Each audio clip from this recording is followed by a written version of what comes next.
I'm very pleased to be here tonight, and it's good to see that the room become bigger and bigger, and it's good as well to be introduced, because most of the time when I meet people, they wonder where in Queensland my accent come from. So being introduced is most of the time helpful. And today I would like to talk with you about the PDCA method. Is anyone already heard about that method? One. It's good. At least will be something new. So I choose that topic because it's something that I use a lot in my personal and professional life. Is really a tool that helped me to get the result that I want. So the predictable results, and I guess who is for predictable result here? Yeah, a bit more people. So what is PDCA? PDCA stands for Plan, Do, Check, Act. It's a tool that has been built for continuous improvements, and that most of companies use to improve what they do. But it can basically be apply everywhere, in every aspect of your personal or professional life. And so I was thinking that I would share a bit with you how basically I include continuous improvement in my life in general. That was business or gym, personal, family, or whatever, and it's all the time follow that path. So the first part will be the plan. And when we plan something, could be something really complicated for projects or other thing, or it could be simple as I want to be there in 5 days, weeks, months, or year. And but to plan, there is different way. You can write down every single step of it, but I like to do it first by describing my policy for that specific project or for that specific aspect of my life. So by policy I mean why I'm doing what I'm doing. What there is behind all of that. Yeah. Define the clear mandate of where I am and where I want to be or where I want to go, and that is by writing my own policy. Coming with the policy, there is some requirements. So I'm here, I want to be there. What I have to do legally, not illegally, but legally, in terms of administration, in terms of money, in terms of organization, all of that come to, okay, it asks a lot of requirements. So what are they? So at least if I list them, I know what it will take to go from here to there, and after I can decide if I'm ready or not. When I define the requirements, I also analyze the risk, because everything that we do in our life have some part of risk or portion of risk, and the idea is trying to go from one point to another the safest way possible. Yeah. If that makes sense. So, and analyzing the risk as well is really helpful for understand and raise the awareness of what's necessary to be done and what could happen as well. So just to be ready with that. And Sam went on it a bit at the beginning, but a year ago I was an employee in a company, and I knew that I wanted to create my own company. So I went through this process and defined the why I want to do that move, and all the requirement that was coming with, and all the change that will impact in my life in terms of family, time, incomes, and all of that. So and all the risk as well coming with. And because I went through those risks, I have been able to identify a few things that I have to do before to move from where I was, because I could quit and create the company the day after and hoping for the best. And took a year and be in a critical situation where, because I analyzed those risks and I knew that I have to be in a certain position to make that move happen, I have been able to prepare basically everything and be ready for the next move. So I guess you will be agree with me, but a good plan is nothing else than a good plan till we execute it. Yeah. So it's why the second part is do.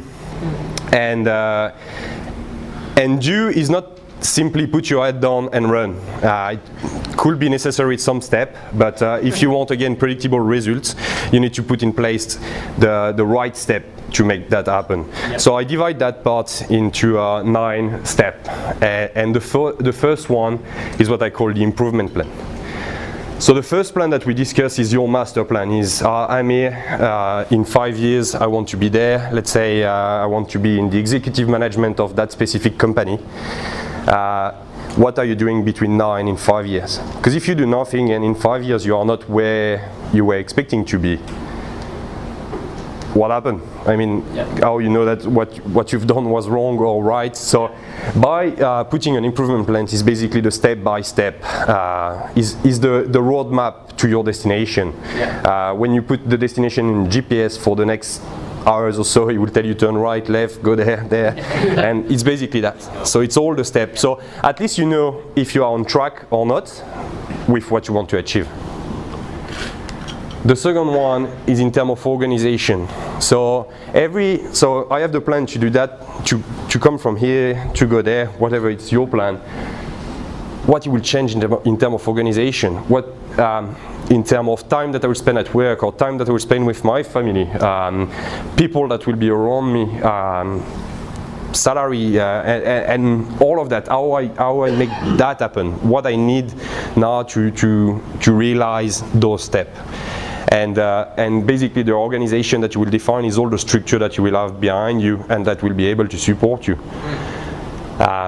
In a corporate world will be all the structure behind the head office, but when you are smallest level, a small company or medium company or even an entrepreneur, how you find all of that? Because you still need to do stuff that's not in your core business, some accounting, some stuff with the law, some whatever it is. You still need this kind of support. So how you organize yourself to make sure that you comply and you have all the tools necessary to make what you want to make happen. That's good. The third one is learning.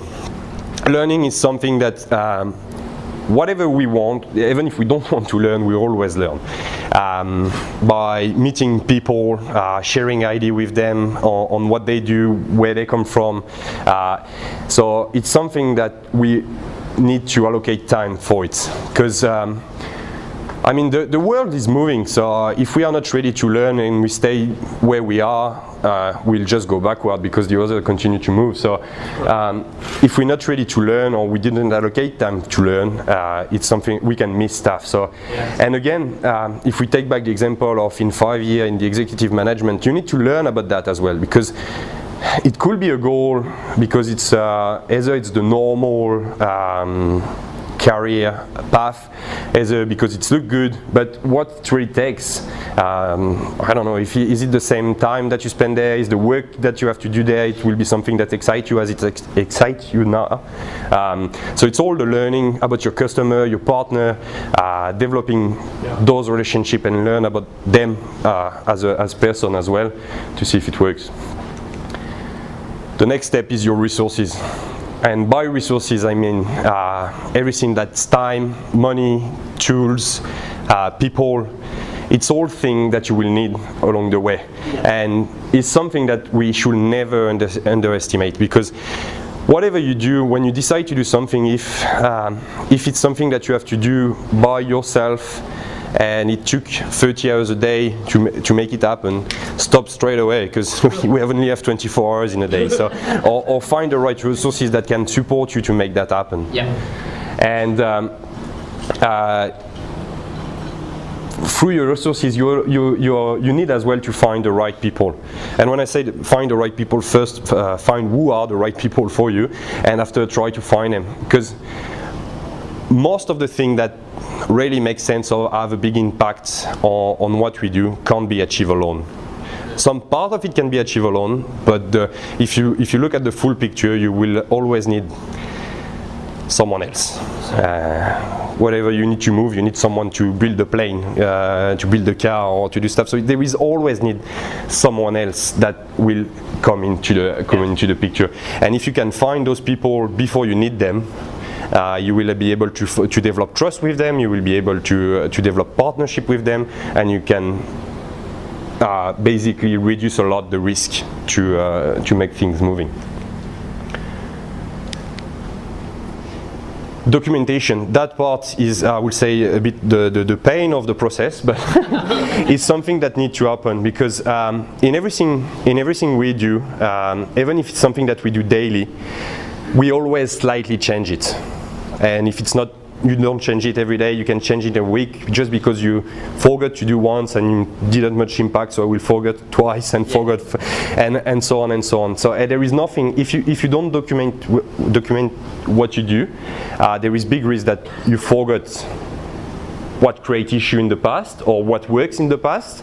And at least if you have a clear documentation, you know exactly what works, what didn't, and what you have to do to, and even in terms of more globally, when you change something, you can see the different impact on the other part of your life as well, if it's all documented. That's good. The communication. This one is probably one of the most important and often forgotten when we do a plan, because people will say stuff, but not always communicate. If I say something to you, I don't communicate with you. But if we share something together, or we collaborate on a specific topic together, is where we communicate. Because in communication there is saying, but there is as well listening. And listening is often, I would say, at least as important than saying, if it's not more. Because if you say something to someone and you expect an answer from them, their answer will be really important, because it will be what they understand from what you say. Yeah. And trust me, I have a lot of trouble with that.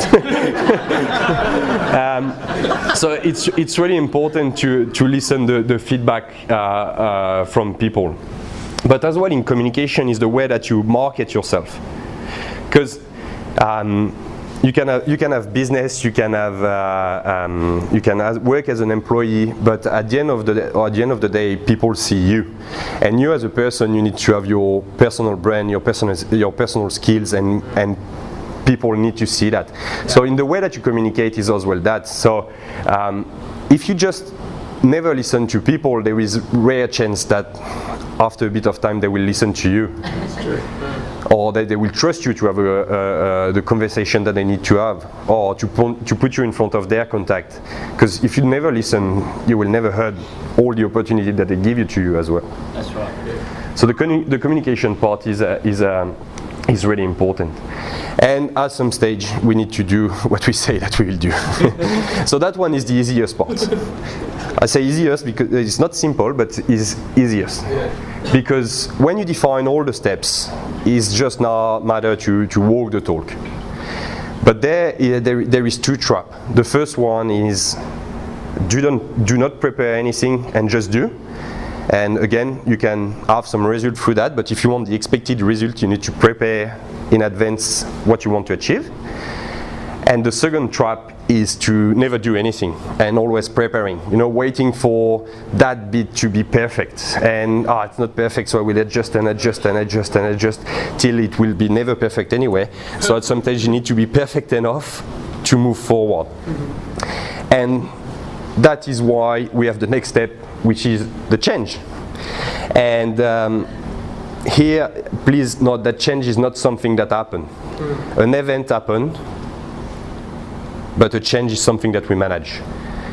When something happens in your life or whatever, we will take action in link with that. Either it have a direct impact and you will action something in your life, and that needs to be managed, because you want to control what will happen through that change. So it's often difficult. We would like to be like, from what we learned day one, continue to do that all our life and cruising along and all of that. But it's never happened, because technology, because people, because other opportunity, because other business, because competitor, because everything change all the time. So we need to be ready for that. And by being ready is be ready to manage it and try as well. It's a bit of the next point, but try as well to be prepared for those change. So it's part of the learning. If you learn and if you're on top of your game, I would say, you're ready to anticipate change. The last point of the do is something that we hope never to use, but need to be there, is the recovery plan. And we know that everything we do, there is things that could go wrong. And sometimes it's outside of our control, so we can focus on what we control and do our best on this side, but sometimes things happen that are outside of our control. And there, we can't just say, oh, it happened to me in bad luck. No, we need to be ready for that as well, and have the right plan to go out of that as fast as we can. And it's continuous improvement, so yes, we will fail, yes, we will fall, but we just need to stand up quicker and work faster next time, and avoid to fall back in the same trap again. So we will think then, do take more than just doing. And please don't hear what I'm not saying. If your wife asks you to do the dishes, don't go through all of that, or work really hard on that one. And that is it's really important to apply that tool where it's matter. I mean, don't do that for every single thing that you will do in your life, on your day, but on everything that's matter to you and that have a bit of time in it, try to apply this to what you do. And we do it intuitively every day. Every day we go at work, we have our work plan for the day, and here is come phone call, email, colleague, whatever it is, distraction come to you, so you need to adapt the work that you plan, and something goes wrong, you fix it, you find a solution, you move away, you replan your work for the next day, and so on and so on. So it's a bit the same process, but it's done intuitively. The good thing with that is if you doing with the purpose of doing it and thinking through, it just make what you want to make happen predictable. Yeah. So now that we plan and do stuff, we need to check.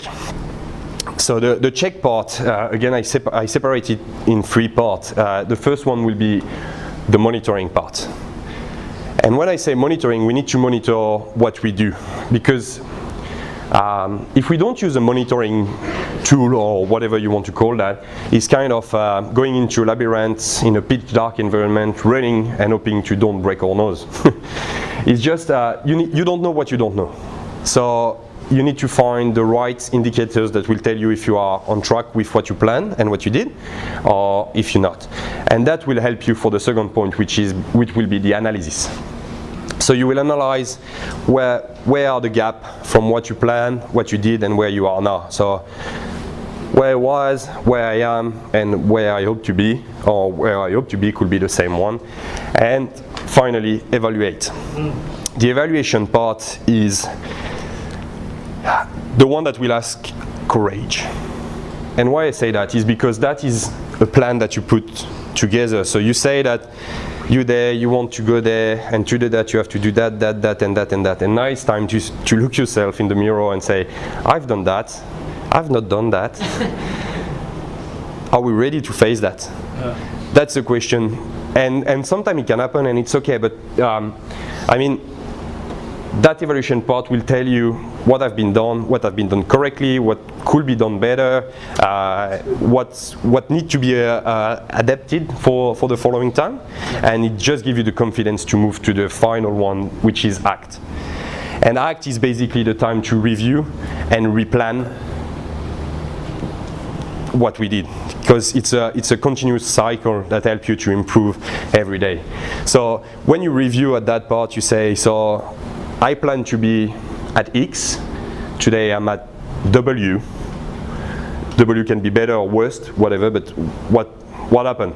Yep. What worked, what didn't work, what I have to do differently. Or you could be as well at X and well done, you achieve what you say that you will achieve, but now it's how I go to X plus 1 and X plus 2 and X plus 3 or whatever it's your next goal.